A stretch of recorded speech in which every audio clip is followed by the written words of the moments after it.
Okay, amazing. So, welcome. It is yeah, I see you. It is Andre Bright and welcome to the webinar. So, it's three myths keeping artists starving. And even as we speak, there's still people signing up. So I don't know what's going on there. I'll just put this to the side. My name is Andre Bright. I am a business coach. I'm a bunch of things at the moment, actually, but I'll give you like Yeah. a bit of a breakdown in a second. Um, and as we go, I've got to keep my eye open for who's in the waiting room. So bear with me as we go. Welcome, That's all welcome. right. Thank you for registering and jumping in the conversation and stuff. Like I said, it's going to be interactive. So if you have access to the chats and stuff, if you can keep that open, and if you have anything you want to say or share, just come off mute and jump in there as much as you can. Otherwise, it's just going to be me in it. So, so it'll be wicked. So, three myths keeping artists starving. So the first thing is welcome, and I'm just glad to have you here. Like it's awesome seeing your beautiful faces and beard. So welcome, welcome, welcome. Just a quick introduction to me. Like I said, I'm Andre Bright. I'm a business coach. This is actually the most recent addition to my giftings, should we say? Something that has been on my mind for a long time, and I finally um, joined onto that journey, which has been amazing. And it's actually one of the things that spurred on the idea to have this webinar. So I'm with the Academy of Executive Coaches, and the step after that is to be registered with the International Coaching Federation. So you're going to see a lot more of me as I go. But one of the things about me as well is I'm also a dance theater producer. um, I do shows and stuff, and there's festivals in Sierra Leone and things like that. So that's my artistic side. But I'm also an architect, and I think those three things together have kind of like influenced the way I think about the industry behind the creative activities that we do. And it's just given me an insight into the kind of way we approach things, but then also I guess, the opportunity for how we can do things a little bit differently, maybe a little better. Um, I think for me, one of the main things is that I've had an experience where, as a coach, and especially with my creative clients, there's just things I've seen over and over again, and I'm starting to see patterns in the thinking being the first barrier between us kind of getting our worth, should we say. One of the things I'm really passionate about is the idea and of art and our creative produce being so valuable, but then being undercut by other people, but then also ourselves.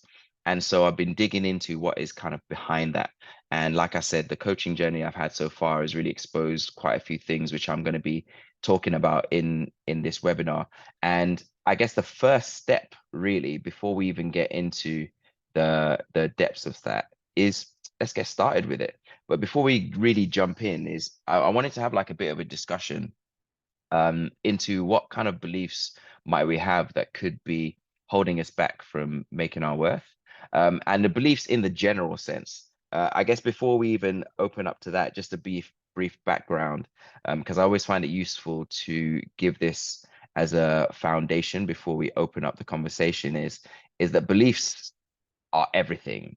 If you think about it, it's what keeps us from, it's what allows us to jump as high as we can, knowing that we're going to come back to the earth. But then it also it it influences our decision making. It influences the kind of questions we ask, the kind of jobs we apply for, the kind of the way we use our time. Everything is based on our belief system. And so what I found from coaching is asking questions, digging behind why we do certain things, to get us to where we are. So I wanted to open it up to you. Like, what kind of things do we think, not necessarily from our own experiences, but maybe from observations we've had or things we've heard. And you can feel free to put it in the chats. You can come off mute and share it with us. But what kind of things do you feel might be holding us back from making our worth? I think hello, Saskia again and Andre. Hey. I think one of the things I get is maybe there's this idea that creativity is always like or never like a priority, if that makes sense. So it's almost like, Mm, you know, okay, you're doing this, but always have a backup plan B type of thing, or always have some type of profession that you can always fall back on. So in that mm, sense, it's almost like maybe we come up and we think that, okay, this thing is good for fun. It's good to express yourself, but this ain't going to be the thing that's going to pay your rent or pay your mortgage or that you're going to get rich from. It's something you do to, you know what I mean? And I know for me personally, and a lot of the creatives I speak to, there's always been that notion of, well, make sure you have a plan B. Never put mm, all your eggs into this thing because you can't really trust it. You can't really rely on it. And hence, it's not really that valuable. So mm, maybe subconsciously for us doing it, it's like, okay, cool. We're almost just happy to be. You know, a lot of mm, creators are just, I just want to, just happy to be. But yeah, in the same token, we know we have to pay for all these other people's services, which I had this convo with one of my clients recently. We're happy to pay for all these other services, but when it comes to us knowing what to charge or even just being comfortable enough to charge, then mm. it's like people start getting uncomfortable. And not just people, Yeah. I was there myself and I'm still kind of battling through that sometimes, but now I'm a bit better. So that's what I'm thinking. 100% agree with that. I've definitely been there. And you touched on quite a few different things there. But even before we unpack that, what about you, Saskia?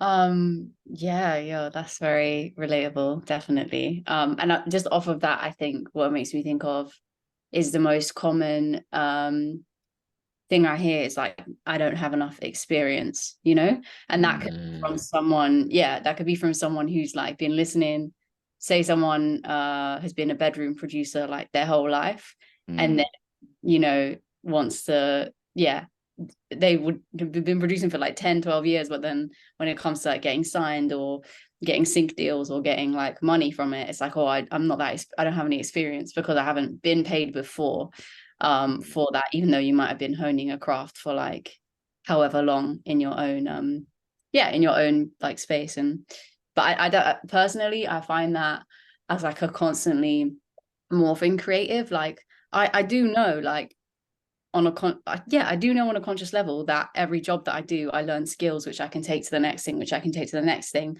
But I always have that fear when I get to the next thing that I can't ask for. I don't know what to ask for because I'm like, well, I'm not experienced. I don't have any experience. But mm, what does that mean? Like, how many years have you been? What is experience in the broadest terms? You know what I mean? So right. yeah. um, that I think that's an interesting one when it comes to devaluing what we do. Yeah. And if I could just jump in based on that, it's sort of just got me Mm, thinking. It feels like almost because I'm coming from a musician point of view as well, and it's almost like we need someone to validate us before we think we have value. And this Yeah, is mm, coming to me now as we're speaking, because yeah. someone in that scenario, like you said, you could have been making music, been a producer for decades plus, but because you're not in quote unquote the public eye, so to speak, or you haven't been signed, or you Mm, haven't been endorsed by said radio station or said producer, then you think you don't have value.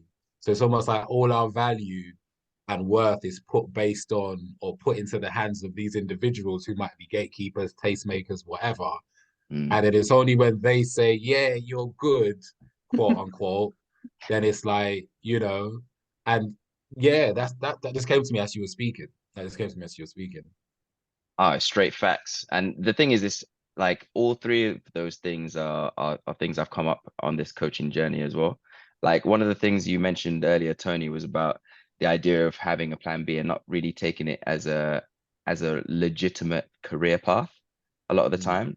And part of that is because there's just sometimes we struggle to find the precedent that's been set, right? yeah, So I know back home in Sierra Leone, if you were to say you're an artist, they'll be like, "What? Artist what? For a living?" You know, yeah, you know, because the first question in their mind is who has been successful that you're modeling this off. Because there's a right. lot of lawyers, there's a lot of doctors and all that kind of stuff that they can point Mm, to use. but they may not be able to point to successful, quote unquote, examples in that field. So for me, especially when I'm coaching, like partly what I do is like look for those examples, you know, and model yourselves off the ones that actually exist. Because the problem with what we have is we sometimes look to our left and right to the people who are also struggling at the same level as us Yeah, to compare with, yeah.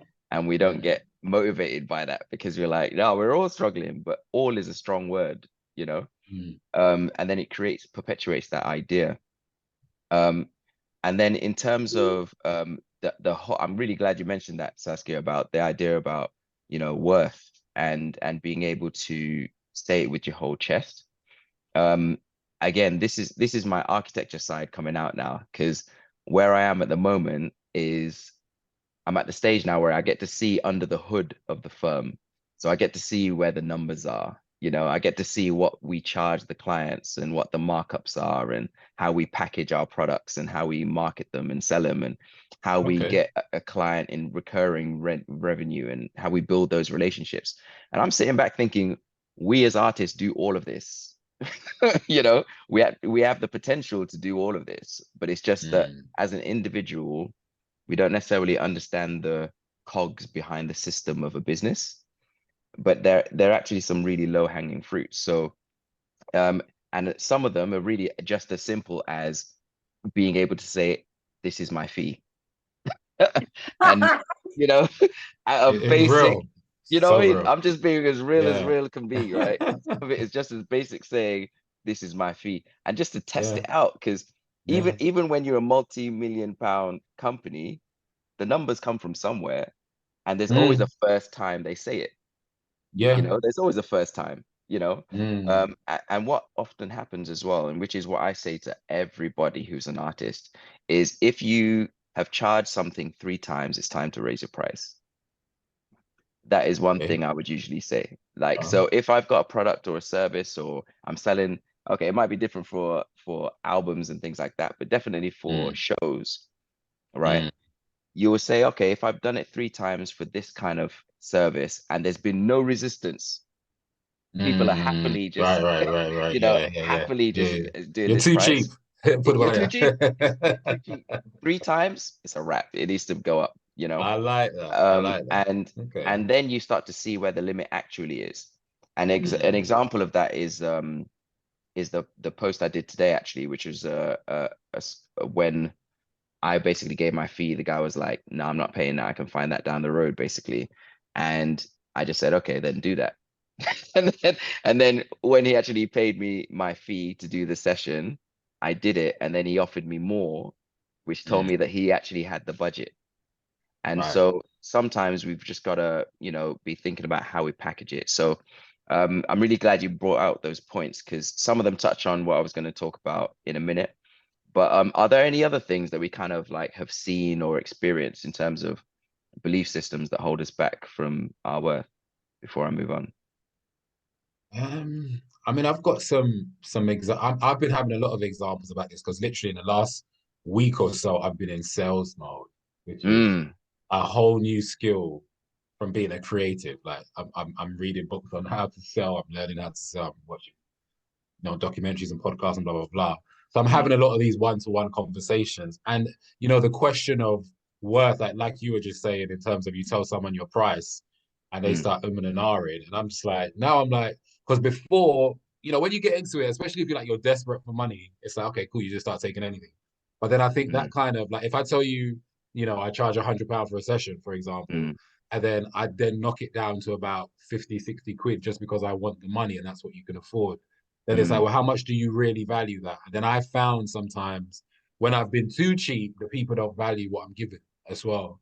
So when Yep. it's like I've given it so cheap, and then it's like, okay, cool, we're starting, for example, they're starting a Zoom session at 7 o'clock, and Mm, then it's like, yeah, you just want to roll in whenever. It's like you ain't ready. Or I'm like, okay, this is what we mm, need to do today, tomorrow, whatever. Then do you know what I'm saying? So it's like, mm. because there's a really good book called 100 million offers by Alex Mosey or Hormozy. Paul Mosey. Hormozy. Very good Man, book. I've got the book You literally, got that? I bro. got the audio book. Okay, I got the audio book. So yeah, Yeah. he talks about just charge it, but obviously you got to back up what you're saying. Of You got course. to back up what you're offering. But yeah, you know what I mean? And I think it's him or someone else who said it's the same amount of energy you need to find Yeah. to get someone that's going to pay you a premium price than to get to someone that's going to give you the average, that's going to pay you the average price. So if I'm charging £300 a session, it's Mm. the same energy I need to get that person that's going to get me the £100. And sometimes when you're charging more, people value you more, Yeah. you know. So it's things like that I'm starting to learn. Yeah. 100%. At the end, I'm gonna actually transparency. I'm Yeah. offering. There's a course I'm delivering next month, which is like A to Z of basically the things that I've learned so far, and we touch a lot on this. But I really want to just share this little bit, just because you touched on it, right? And it was a Okay. game changer for me because what you just Oh, said is so powerful, bro. And I let me think write it's this down. something Go. that I was ready. But I just because I mean you've read the book, so you understand. But as creatives and just as anyone, what it's the environment that dictates. We hear a lot of anecdotal stuff a lot of the times, which is actually more valuable than I think we allow ourselves to understand. So we've all Mm. heard that idea of like, the kid has a pebble and the father's like, oh, go to I don't know, go to the park and see how much you can sell it for and just say two or something. And the guy's like, okay, went to the park and it's like, okay, gave me £2. Okay, come back. Next one, go to the shop and see how much they'll buy for it. It's, okay, it's £20. Okay, wicked. Go to the museum. Okay, wicked. It was offering me £200 for this thing. And it's the context of what you put in. So when you're talking about Tony, is the idea Mm. about the context. So a lot of the time, one of the huge things that shifted it for me is that if someone really wants what you want, they'll find the money, right? They will find the money. And no matter what number you give, it's going to be too Yeah. expensive for somebody and too cheap for somebody else, right? Yeah. And so Mhm. really it's about value. And there's this whole part in the course about the difference between cost, price, and value. And not to make Oof. this a teaching thing, but it's just like cost Yeah. is basically what it costs to you to build it. It's basically like the manufacturing costs, right? So Yeah. if it was a product, is how much time you put into it, sweat, blood, tears, thought, all that kind of Mm. stuff. But cost alone means that you break even. There's no profit. Mm. Price is when you add on your markup, right? So that's when you Hmm. start to say, okay, I'm a business now. So if I am going to grow in any way, I need to have extra on top to be able to account for sick days and learning Yeah. and development and acquisition and all these kind of things. But then you have Yeah. value, which is nothing to do with you. The value is basically what it means Yeah. to the client. So if, for example, I'm teaching a class, for me, the cost is an hour of my time, maybe a couple of hours to plan the session and to Mm. come up with choreography or come up with the course material or whatever it might be. Yeah. um the price is going to be and then also the studio fee, right? And then the price is going to be any markup on top of that. So I'm going to say I'm going to want 30% profit, 50, 100% profit, whatever that might be. But then Mm. the value Mm. to the person coming in, if I have 30 people, there's 30 different values. One person is going there to lose weight. One person is on their journey to become a professional dancer. One person is trying to be fit so they can, not be Mm. tired when they're playing with their newborn child, right? And if you Yeah. look at it at the value to them, it's going to change the way you look at everything. And this is going into what you're talking about sales, right? Yeah. When you're selling, it's not about you. Mm. I'm Like, learning that. I mean, Mm. that for me, that was the biggest thing on this journey. And this is one of the reasons why I wanted to start No Starving Creatives. It's like when we actually deep the kind of the value we bring to people, Mm. we don't have to sell. Like True.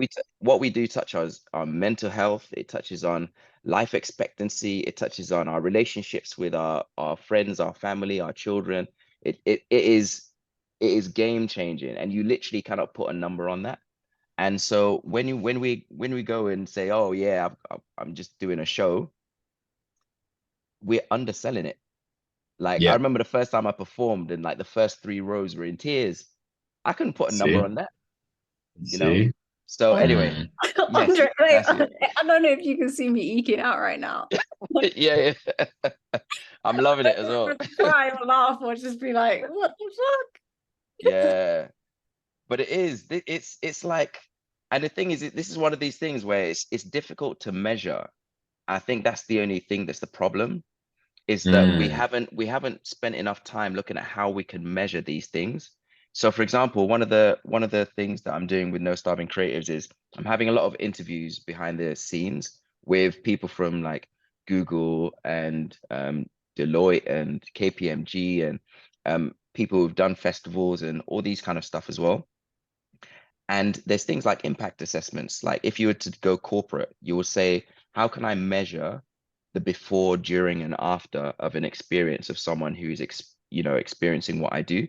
So if I'm an artist, what's the value to them to have my painting on their wall? Is it status? Is it like peace? Mm. Is it feng shui? All that kind of stuff. If it's music, what is the value to them? Not just the number I put on the label, If it's Mm. dance, like, is it a way for them to connect with people? Some people come to classes, back to classes. Somebody come to that for community, like, and it's got Yeah. nothing to do with everything else. So it's like, but it's how to measure that and how to say, okay, this person came here with this and they left with that, you know. And for example, like someone came to one of my classes with a Fitbit and they were like, you know what, I lost more calories. I burnt more calories in your class than I would for an hour of spin. And I was Oh like, wow. that's a measurable thing, you Right. know. So Mm. anyway, I'm going too far down this thing. We'll No, man, I start. love it. We'll be. Back. Yeah, exactly. Yeah, but all this stuff is like, I really want to get these kind of discussions happening more openly because it's Yeah. really valuable. There's we I genuinely feel like one of the reasons why we're not where we should be in terms of a sector is because we are unaware of our value at the most basic level. It's just that we're unaware. And I think once we're aware, then we can think about how to actually get what we're worth. Mm. So stuff like this is just like the first step. Anyway, Yeah, yeah, yeah. thank you so much for that. And yeah, so I'm gonna carry on with this webinar.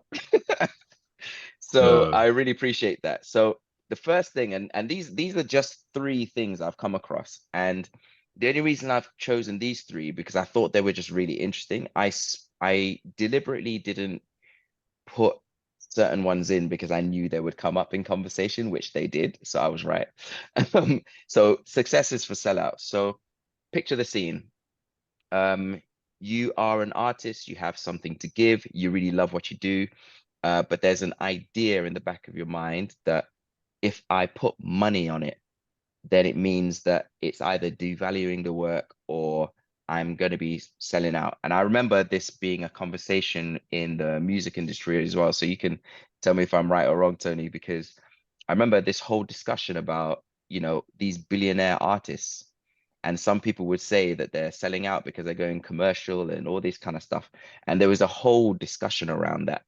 And so what I've started to do is ask a few questions under this that kind of like breaks down where the idea comes from and what we can do about it, basically. So again, Mm. let's have a little bit of a discussion thing over here. So what does selling out mean? This is an I open question. yeah. I mean, Saskia, do you want to jump in? I mean, I got things It's rubbling around my head, but you go. I don't know. That's a tough one for me because I was just thinking about Andre when you're saying that. I think what's interesting, I mean, I come from a music and dance background and other things now as well, but when I think about the landscape now in terms of what it means to sell out as an artist, it's interesting Mm. because it's definitely changed because of like globalization and like the breadth and depth of like micro cultures like making it mainstream. So if you think about like Stormzy, Mm, some people but most people I don't think would say that he's actually a sellout because he's stayed true to although he's gone commercial and like produces with major labels and major artists, there's an essence that he retains and a sort of familiarity. I don't know, like it's interesting though. mhm, I know some people will probably disagree with me on Mm. that, but then also I don't know, I think I have a weird personal relationship with success. That's probably super niche and And so I'm really interested to hear what you guys have to say. Yeah, I don't know. Is it weird to drop all this like right now? I don't know. No, let's find out. Yeah, no, I hear that. I mean, Yeah. I was thinking, or I'm starting to think more recently that the power, if I think music again, the Mm. powers that be, meaning the labels, I can only imagine, filtered out this notion of don't worry about money, don't worry about getting rich, you just be a creative and you be the best creative you could be, whilst they funneled all the money in the industry. Yeah. Mm, So now, if you see all the, like, a lot of people are coming out now talking about, oh, I sold 29 million records, I never made no money, I still owe my record. Like, there's so many of these stories coming out now, mm, and if you ever, read a record label, like a standard record label, like, you know what I mean, it's the worst terms of a loan ever. Like they're milking, they've been milking artists from whenever the whole thing started. Yeah. It mm, was never built for artists. It was a bunch of businessmen that were doing whatever they were doing to exploit the creativity. So I think, or one of the theories I started having recently was, to keep artists in that creative mode, non-business minded mode, mm, you know, somehow, some way, some idea of money is dirty or money is, you know what I mean, being successful. Don't worry about that. You just mm, go in the studio and you sing and you go on stage and you dance and we'll take care of you. You don't want to bother yourself with all this stuff. And then, mm. for every pound you make, they give you like 10p and they're keeping £9.90. Yeah. So yeah. So that's one of the things that come to mind. And then I think from there, we've just held on to it. I think about hip hop, which is primarily my genre. Mm, The whole keeping it real has always been broke people talking about mm, that. Do you know what I mm. mean? It's always been what you're driving a Bentley, you're not keeping it real. It's like, no, but I want a Bentley, like, I want a mansion. Like, Yeah. do You know, it's you know what wild. I mean? Like, yeah, go on. Yeah. It's funny because like those same people will go and rent it for a day. You know what I'm saying?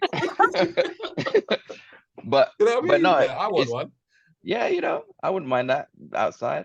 Um, and you're both completely right. And one of the things for me that I've come to the conclusion of is really basically about principles.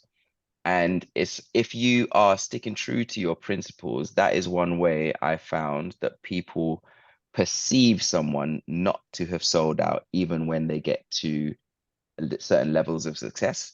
The only thing I would put in there as a caveat is I feel like it also comes with an element of agency. And we kind of talked about it a little bit in terms of knowledge, basically. So if you're in a situation where you're only in it for the money, people can smell that a mile away. People can smell it a mile away. And usually it happens because there's a complete shift in your message, for example, right? And you were talking about hip hop earlier, Tony. Mm. Like a lot of the people who have been labeled as sellout, this is one thing I've noticed from observation of artists, but then also observation from clients having this fear, is that they don't want to change. Like they have a Mm. community that they serve and they feel like money will come between them. And Mm. so one of the things that I found as a thing for this is like having control of the agency, and that really comes from understanding how things work, which is another reason why no starving creatives exists. So if you understand how things work, you'll keep control of your masters.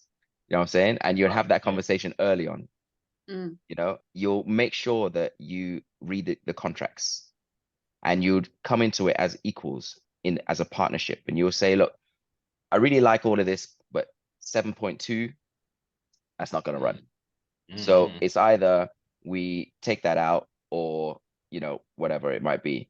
So for another example is like even as a dancer, as a performer, if we get an investor for a project, if they are to come to me and say, I'll give you the money, but you have to do this. The moment I say yes, and it goes against my principle, that is when the idea of selling out starts to seep in, because then Got I'm ya. then I'm putting a price effectively on who I am and what I stand for, right? Mm. And so coming against all of this, a simple way of not selling out is first of all knowing what your principles are. And a good Mm. example of this is Dave Chappelle, right? So obviously we all know about, you know, he got Mm, offered like stupid amounts of million, and he was like, nah, this is outside of the limit that I gave for myself to receive for a single product, right. show, whatever that might be. And he needed to take time out for that. And everyone thought he was crazy because of the story that the media put around it, the agencies, right? Um, Mm, but I think one of the things about this is there's always a dark side of all of this, is that you've got to be prepared to walk away. Mm. That, mm, my friends, is the most powerful thing that I maybe could yeah, tell you in an hour, is yeah. that you have to be prepared to walk away. You got to know what your limit is, both upper and lower. And if neither of those are being met, you got to be able to walk away. I think the problem that Mm, happens is there's too many who will be able to, you know what they say, oh, what's your number? mm, There's too many who have a number that someone who's a big conglomerate will be able to be like, yeah, sure, I'll give it to you. You're mine now. Right. No, So I true. think that is part of the discussion as well. So when it comes to these kind of things, knowing your principles beforehand, before you're going into a discussion, knowing how things work, and being able to walk away are Yeah, three things I would no, say definitely. a real help to that. Any other thoughts before I move on to the next one? No, I think you nailed it. I think a good. I think you said it, but kind of also just knowing what you stand for and what you want. Yeah. What is it you come into this thing for? Because an artist could come into, like, again, I go back to hip hop.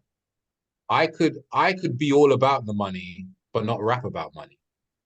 Mm, You see yeah. what I'm saying? I could be Mm, all about my business. Like a few of the business model, like independent music business models that I started studying, they're all about their money, but they ain't necessarily always talking about. They're just talking about general stuff. But mm, on the back end of things, like you said, they know about the contracts, they know about the agency, they know about how things work, they know about how to monetize their music. So they know yep. about the business side of things, which is something that a lot of creatives either just ignore or are just oblivious to. But it's a business. This is the key thing. It is a business. And Mm, if I never forget, there was one interview I watched with Whitney Houston once, and she was saying when she was coming up, someone asked her, do you want to sing or do you want to be in the music business? Because mm, if you want to sing, you could just keep going to church and sing, innit? Or go stand on the corner and sing. But yeah. if you want to be in the music business, you have to understand it is a business. You Mm, understand? So that's why even when I look at when you see these stories of artists that have got conned, etc., etc. Yeah, they got conned to an extent, but they gave you a contract and you signed it. You decided not to read it. mm, You get what I'm trying to say? You have to understand that it ain't no favor thing. It's not, it's a business. yeah. Someone's trying to make money somewhere. So I think knowing what you stand for and Mm, kind of educating yourself a little bit about it. And yeah, I'll just throw that. definitely. And Mm. just rounding that up so I can get to the next point is like really looking at ourselves as a business, as an entity. Yes. So whether I paint, whether I dance, whether I sing, whether I, you know, ride bikes, whatever I might be, I am a business. The Mm-hmm. moment there's an opportunity for me to be paid for what I do. And by doing that, it means that when I go and meet another business, it doesn't matter if there's 100 employees under them or it's a solo person. We are two businesses working together. As a mindset, that was another big shift for me. So if I Mm. go to Apple, it's a B2B conversation, a business to business conversation. I am not just Andre. I am Andre Limited.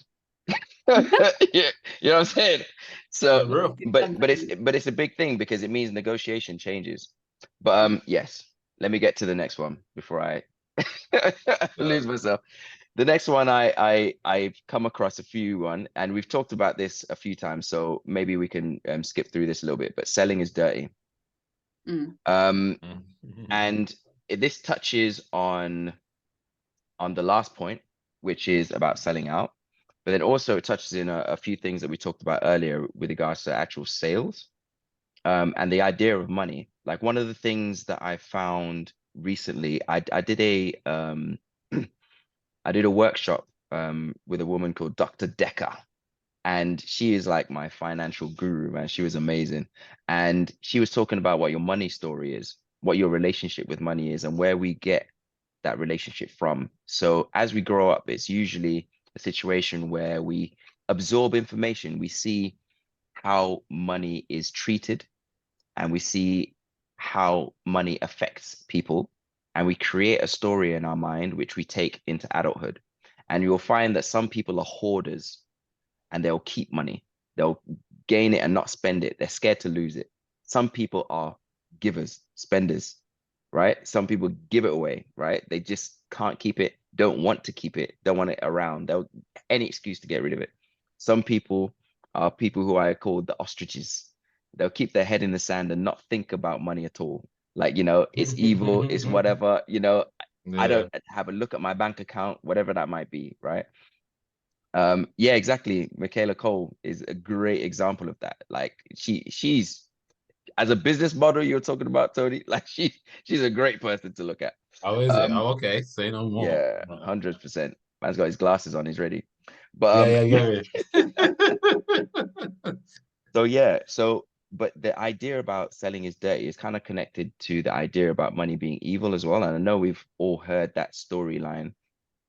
One of Yeah. the things that I've really had to work on with a couple of clients and stuff, and just stuff, even myself beforehand, there was an element of it before, because I feel like there's, whether it's religion, whether it's society, whether it's culture, there are certain things that we hear along the line where we interpret it as it being this way, and it becomes the foundation of how we see life. And like I said before, it becomes our belief system.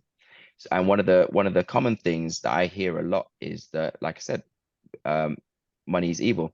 But one of the things I say as a challenge to that is, um, if there is we don't do this so much anymore because everything's digital. But if I had, what I mean, if I was to take a 50p coin or like £100 note, what is evil about it? Mm. It's just an object, right? It's Yeah, an object. yeah. And one of the reason, the big shift for me is when I started to be around people who were quote unquote rich, right? People who have that kind of money where it is not a thing for them. It's not something they think about. And I realized when I was in those environments is that I thought they would be like, oh, we need to gather this and all this kind of stuff. But it was actually quite the opposite. A lot of the people who had it just saw it as a tool. It's like Mm, a fork. If I want to eat, I need a fork to be able to eat. And the fork is how I'm able to get it from the plate to my mouth. And that's how they spoke about it. That's what money was to them. And it was such a huge shift in my mind. And if you think about it, they're like, okay, I want to change the world. And I'm going to do that by building affordable housing for people in Madagascar. To be able to do that, I need 15 million, because that is going to serve 30 million people. mm. Okay, how am I going to get that 30 million? At this point, it doesn't really matter, because right now I just need to focus on the idea. The money will come. Now come back to even me as Andre beforehand. It'll be like, I'm broke. Money will be the first thought. And then it'll be like, how can I make money so I can even think about an idea? About, yeah, All these kind of yeah, things, yeah, yeah. my own experience, right? But it was like so interesting seeing such a flip around. So when it comes to selling, it's just an exchange of value. Now, Mm. back in the day, I mean, money, most of it doesn't exist anyway. I think it's only like a third of the world's money is Yeah, actually tangible anyway, it's right? all an So money, illusion. Yeah. it's an exchange of value. It's actually the, like, notes and stuff are actually just receipts for exchange, right? So you've Mm. got barter systems and you've got all kinds of different systems of exchanging value in different cultures. So when it comes to me having a product or a service that I want to give to somebody in return for something else, It's actually just exchange. Money is just one way of doing it. And one of the things I've said to some of the people is, what if we weren't talking about money? How else could you get that value? If money is the issue, how else can you get value? A good example of this is when people say, I'm going to give you, it would be great exposure, right?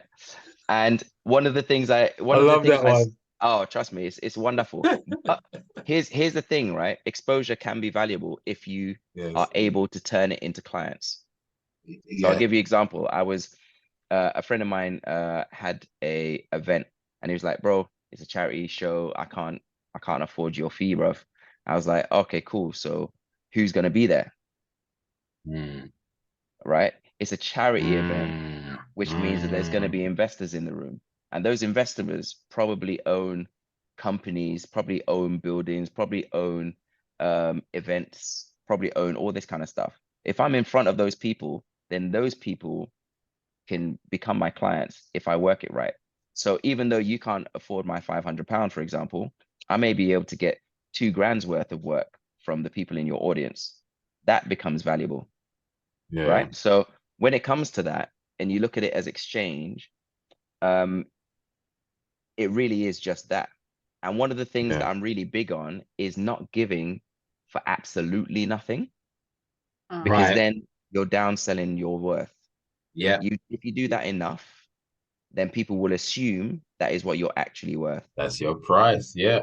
No, that's Yeah. so real. And so we have That's to be so very careful with that. 100%. Sorry if I could just jump in. Like, I laugh Yep. because oh my God, I had so many stories I could tell you guys. But yeah, yeah, like literally the other day, someone messaged me. This is so interesting. Someone messaged me. It's like, Tony, like an upcoming rapper or whatever. It's like, Tony, as an upcoming artist, if I wanted you to feature on my song, would I have to pay you? Because I feel like, and then he said, because the gist of it is he ain't got no money. But first he told me, would I have to pay you? And then he said, because I feel this song will get us real exposure and da da da da. And then my reply to him was, do you feel I'm worth the payment? I haven't heard from Mm, him since. But I ended up doing a video for this on my TikTok, right? And but then it got me thinking. It's like either you don't value me enough to want mm, to pay me, or you don't have the money to pay me, which is cool because you might not have the money, right? mm, But you have to have. But I was thinking, if you ain't got the money to pay me, then I must assume you don't have the money to invest in this song. So whatever exposure I'm going to get from this song ain't going to happen because I know you mm, have to pump money into marketing and advertising. I know that, right? And mm, then it's take that to one side, and it's like, okay, cool. But then if you don't value me anyway, then why are you bothering me and why are we talking about this thing? So mm. I was just, you know what I mean? I was like, what is it? And then, ironically, and when I did it on my TikTok, and people were laughing and we're getting this conversation. And then, ironically, I was telling people, I wouldn't have even charged him anyway. Like, I don't even really charge. But Mm, like you were saying, there must be some value exchange. So mm, for me, I would always say to an artist, like now I know to say this. I'd be like, okay, what are you doing with this song? What's the plan for this song? If you tell mm, me, look, I'm gonna blast out the promo for a month, I'm gonna send it here, there. I'm gonna be on my Instagram all day posting it, and we'll see what happens. I'm like, okay, cool. At least you're gonna do something. Because mhm, I've done so many songs with people and it's still on people's hard drives and stuff. And I'm like, well, I didn't even charge you for that. I should have really mm, charged you. So I learned doing that. So if you mhm, tell me, look, this is my budget. We're going to do some content videos for it, blast it out for a month, for 6 weeks. I'm going to make sure every platform I'm on has it. Da, da, da, da. I'm like, okay, cool. So this is mm, the ironic thing. I wouldn't have even charged him, but it's the way he came at me. Would mm. I have to pay you? Then I was like, okay, let's work with this for a second. That's a red And then, flag right there. yeah, do you know what I mean? So that's to say, even if you had the money, you wouldn't, you know what I mean? And it could be a Mm, value exchange. Like I've got people that I work with sometimes, and is like he's a graphic designer. He's like, okay, I can't pay you, but I can do this for you. And I'm like, okay, cool. So mm, you can do some designing for me, do some video for me, and I do the mhm, verse for you. Fine, but let's talk about. And I think that's another thing with us artists. Let's not shy away from the money talk. Let's mm, Yes. talk money. If there's no mhm, money, there's no money. Fine, but how can we work it? And then go into what you said. So sorry, I'm talking too much. But I've had concert people, not concert, like show people, promoters come to me and be like, yeah, that exposure one. But then it got to a point where I was like, okay, but hold on. The security guard is getting paid. The bartender's getting paid. The sound engineer is getting paid. Everyone in there is getting, so you ain't got nothing for me? Like nothing? Like not even like a little, you know? And I'm Yeah. easy, like, you know what I mean? So I'm like, yeah, like, come on, like, Again, can't give me a bottle of brandy or nothing? Like, come on. and again, this is one of the things that I'm really big on with No Starving Creatives is that mindset of Yeah. value and being able to actually sit back and do the maths, you know, Yeah. and look at it as a business because we're often leaving our value on the table. And the example you gave, I had this same thing, like the one I told you about the charity gig. It started because he was like, "Yeah, I've got no money." I was like, "So how are you paying the cleaners?" Like, you know, Ah, so and effectively the entire show is Yeah. artists on stage. Like that's They're the bumping entire us. show. Yeah. So like your entire 90-minute show is all artists, but you're not mm. paying anybody or giving any. You must be out of your mind. Anyway, Yeah, yeah. so let me go to the any thoughts, Saskia, before we go? Um, yeah, no, I mean everything resonates. I was shook when I found out South by Southwest nobody gets paid. My friends just did that, a bunch of them. Mm, And thankfully most of them were getting paid by labels and like managers and stuff anyway, but that was like crazy.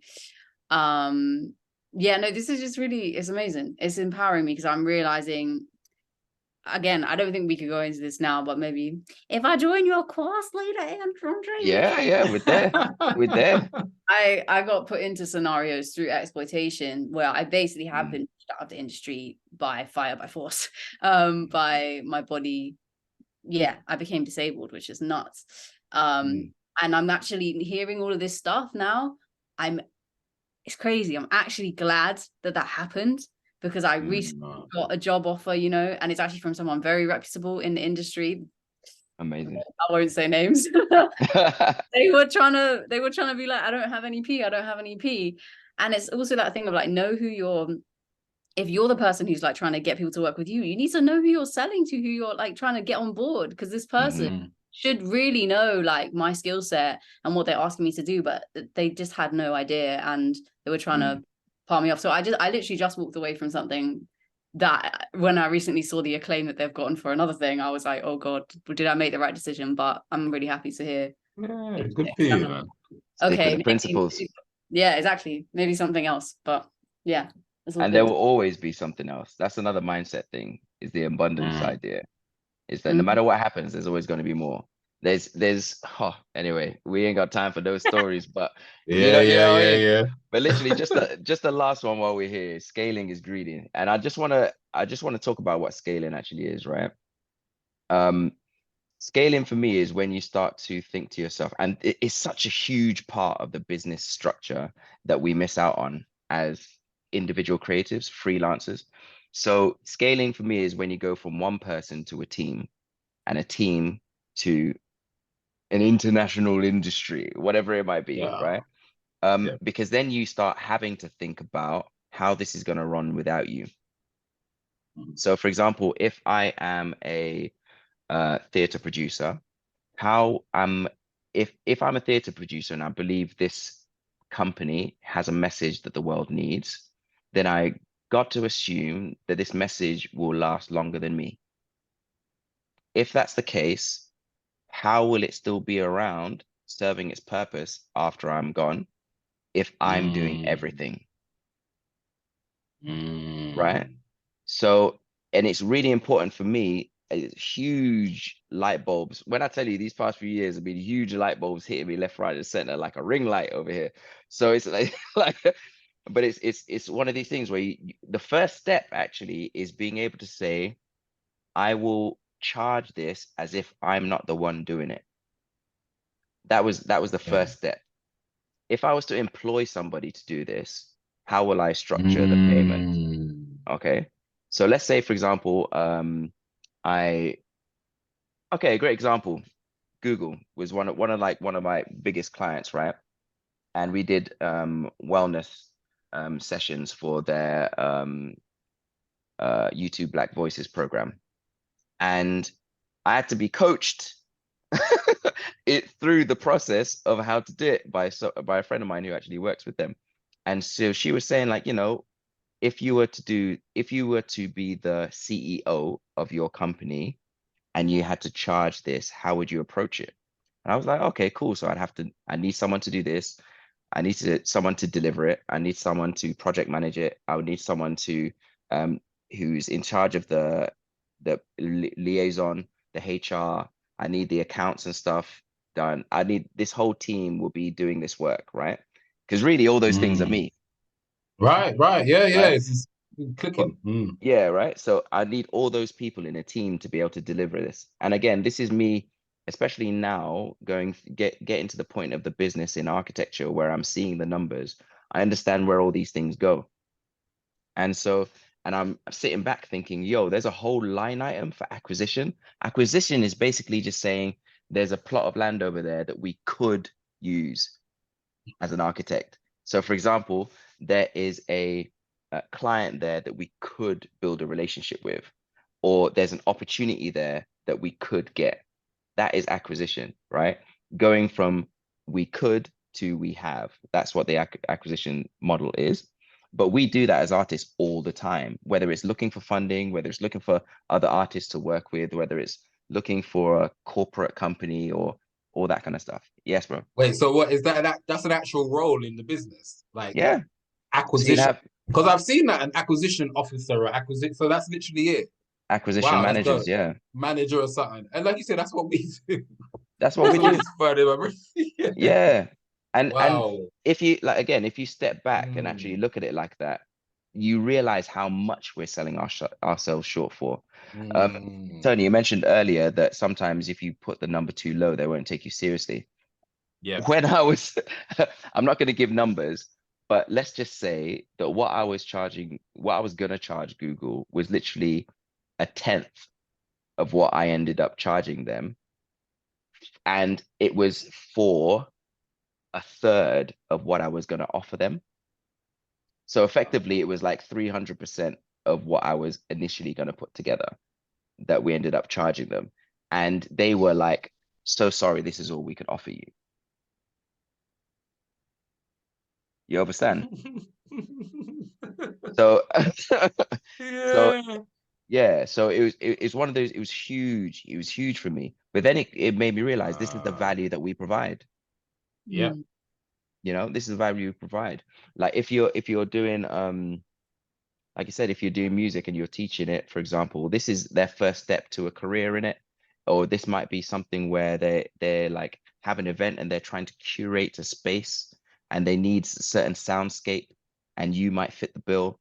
It might be a movement scenario, like you mentioned like ability and stuff earlier, Saskia. Like it might be a situation where you know more about the body than they do, and that means that you can serve their clients better. So they need you on board because they don't have the expertise to do that, right? So it's really, really important stuff. I really cannot stress it enough. Ah, But when yeah. yeah, when it comes to scaling, we have to think like that. You're not just an individual, you're a team in one body. So that is the end. Those are like three basic myths. I know we've covered a lot of ground, but I just wanted to give space. Like, is there anything that has come to mind? Any questions you might have had through the session? And this is you, if you're watching it on replay as well, just put it in the, I don't know, just Yeah, yeah. message me on all that kind of stuff as well. So yeah, any thoughts or questions?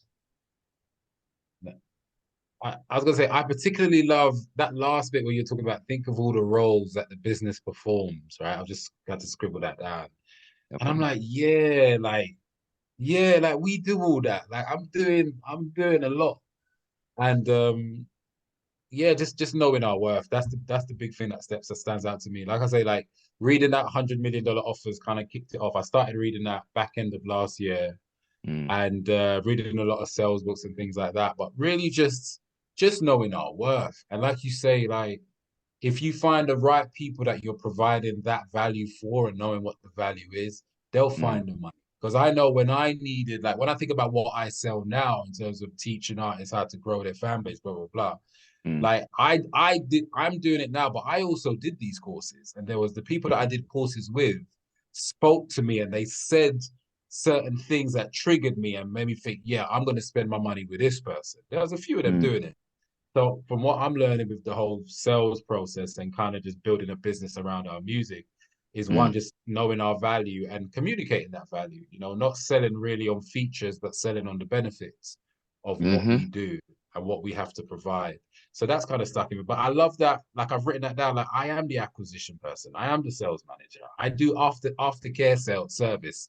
Like I just wrote it all Yeah. down. I'm like, I should be charging for each one of these things. So I like Yeah. that. And that would be Yeah, where man. your numbers should come from. There's another book Yes. I just wanted to mention because this is if I could give one book, if I could give one book Go to on. every Oh, single creative, right? yeah. It would be The Win Without Pitching Manifesto by Blair Okay. Enns, right? I put it in the chat. The Okay. Win Go, go, Without go. Pitching Manifesto. It changed the game for me, right? Yeah. And the whole idea is how to effectively coach your client to their number without pitching an idea. So you go Mm. there and you say, instead of me saying, and I'll give you an example of this because it happened today. Um, Someone came to me as he's a young architect and he was asking me to look through his cover letter, right? Because he's submitting an application to a very prestigious architectural firm. Okay. The comment I gave to him is that it's all about you. That's the first problem. Right? None of this, like this could have been a copy and paste to any company. There's nothing about this that tells me you're even interested in the person, in the company, right? You Mm. have to frame everything around their need. And you do that by asking them, first of all, why they came to you. Why do they need your service in the first place? What does it mean to you? How much you're earning? How much will this get you? If you're a performer and you're going to a venue, they need to program a whole year's worth of stuff. Without artists, they have no way of income. They have no way of getting that NPO status. They have no way of getting those funding bodies to even pay attention to them. Those flagship events that they have were nothing without you, right? So you've got to sit and think like, you know, don't think for yourself, ask them, you know, who are you trying to reach? All those kind of things, right? And then from asking them those whole list of questions, then they will tell you how much they need you. One of the huge, again, I know I'm saying these huge light bulb moments a lot, yeah, but it's just been light bulbs all over the place for the last Go couple of on. years, right? But one of them is actually trying to talk them out of it as part of my sales. It's like, Tell me about this. you don't need to work with me. Like, Mm. why do you need to work with me? Why have you come to Mm. me? There's loads of Yeah. people. Like, why did you pick up the phone? Like, why do you feel like I can solve your problem? What problem is it are you trying to solve? You know, try Mm. and talk them out of it. And it's like, look, there's loads of people cheaper, if that's Mm. what you're looking for. Like if money is the Mm. only thing, then find someone cheaper. And what one of the things I found is that by approaching it that way, they immediately Yeah. sit straight every Yeah. Yeah. time Yeah. without fail. They're like, "What? Yeah. This guy's literally trying to hand me off to something. No, I want you."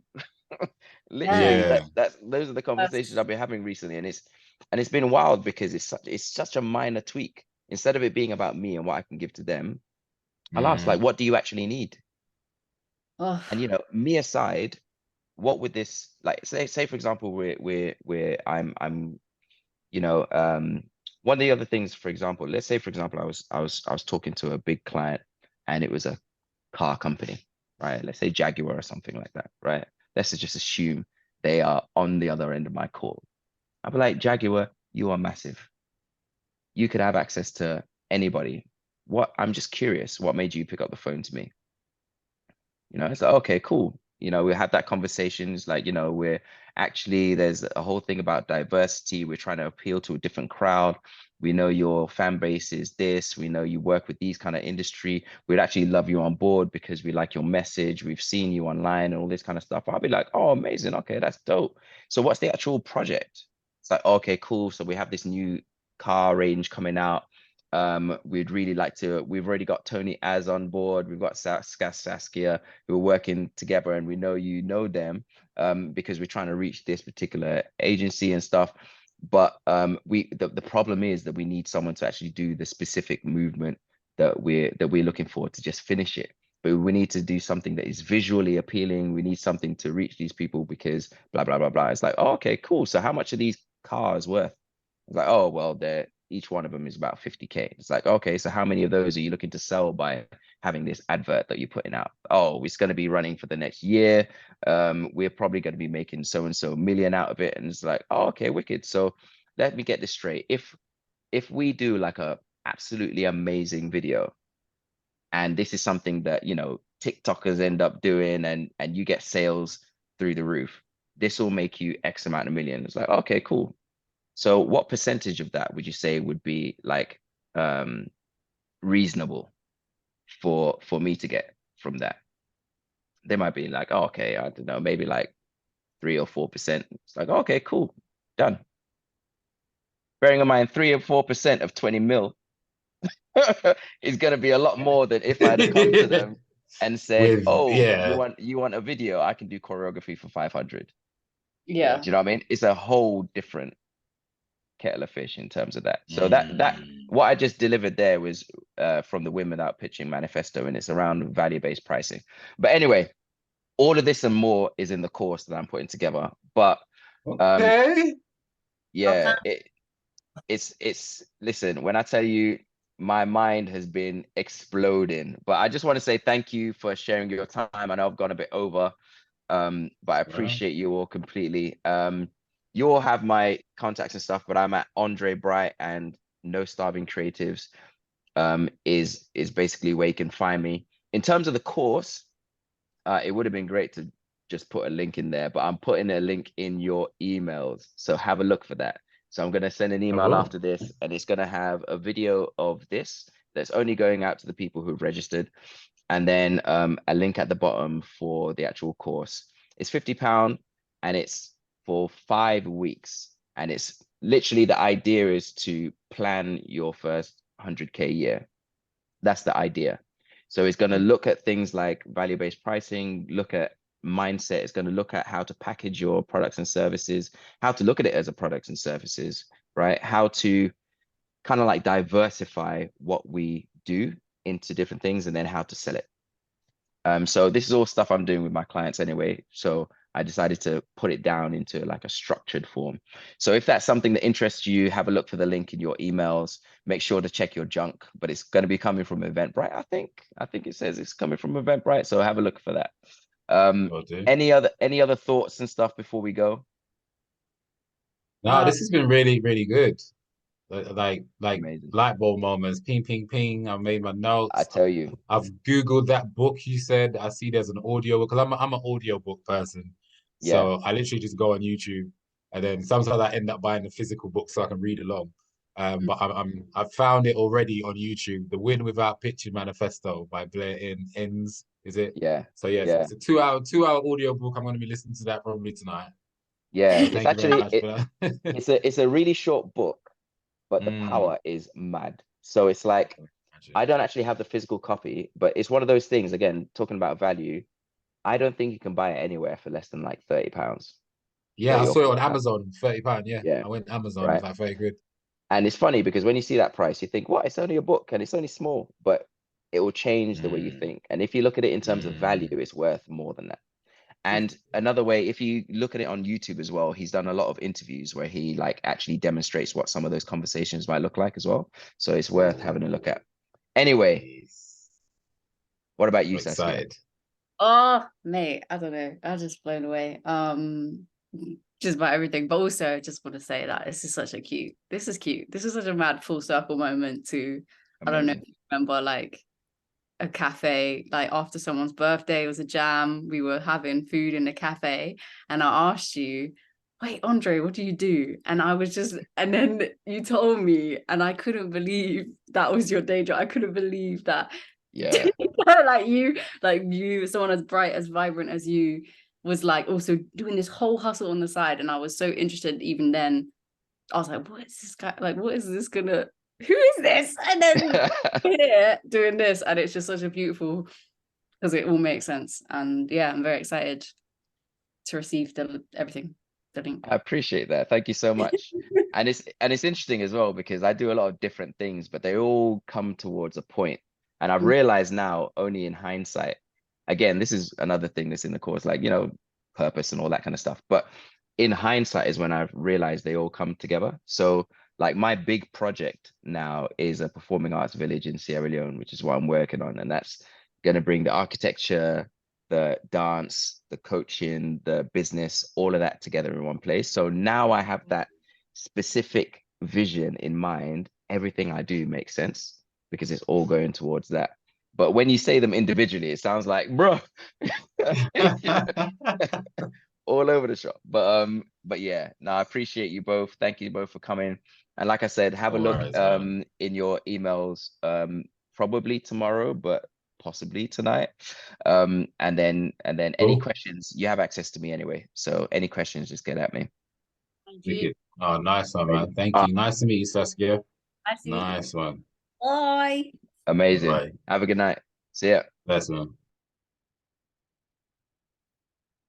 And that is it. Thank you so much for joining in the webinar. Hope you got some value from it. And like I said, my name is Andre Bright. No Starving Creatives. Have a look at it on Instagram, on TikTok, on Twitter. And I think on Twitter is no_S_creatives. And have a look in the email as well for the course. £50, 5 weeks is 2 hours a week on I want to say Monday evening, but it's all the way through May. I'll see you there.